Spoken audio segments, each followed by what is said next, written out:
Perfil de resistência. O que as evidências falam sobre? Bom, eu já falei em outro post que a curva de torque das máquinas que utilizamos não necessariamente define o torque que precisamos produzir para manter o sistema em equilíbrio. Tampouco define o torque líquido que produzimos para contrapor a resistência ou o esforço. Isso depende de uma análise cinética e cinemática mais complexa e precisa, que até mesmo dentro da ciência é difícil de realizar.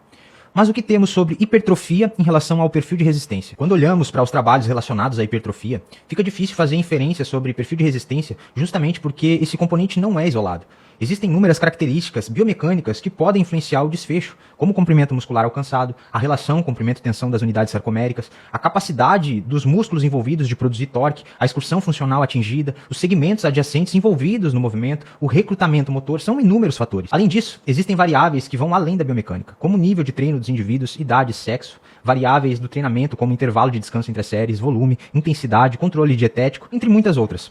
Essa revisão recente de Pedrosa e colaboradores tenta criar uma relação entre comprimento muscular e curva de torque.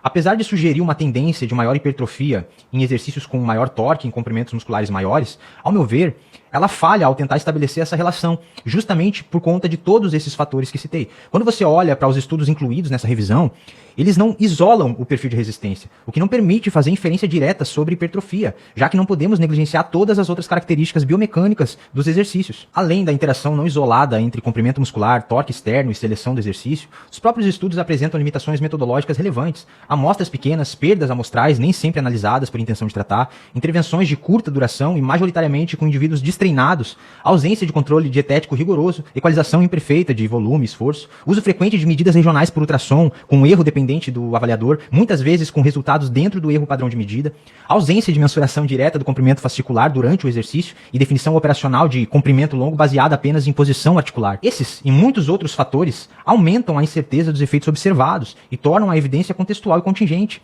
não suficiente para sustentar uma afirmação categórica de superioridade. E quando encontramos estudos que tentaram isolar melhor a relação torque-ângulo no exercício, eles não mostram diferença significativa ao modificar o perfil de resistência, como o trabalho de Larsen na elevação lateral, o de Nunes na rosca Scott, ou até mesmo esse trabalho mais recente, ainda em formato de pré-print, que utiliza polias de raio variável para tentar isolar a curva torque-ângulo. Então, ao que parece, tudo aquilo que falaram para vocês nas redes sociais sobre perfil de resistência e hipertrofia foi uma simplificação exagerada que acabou sendo repetida até virar verdade.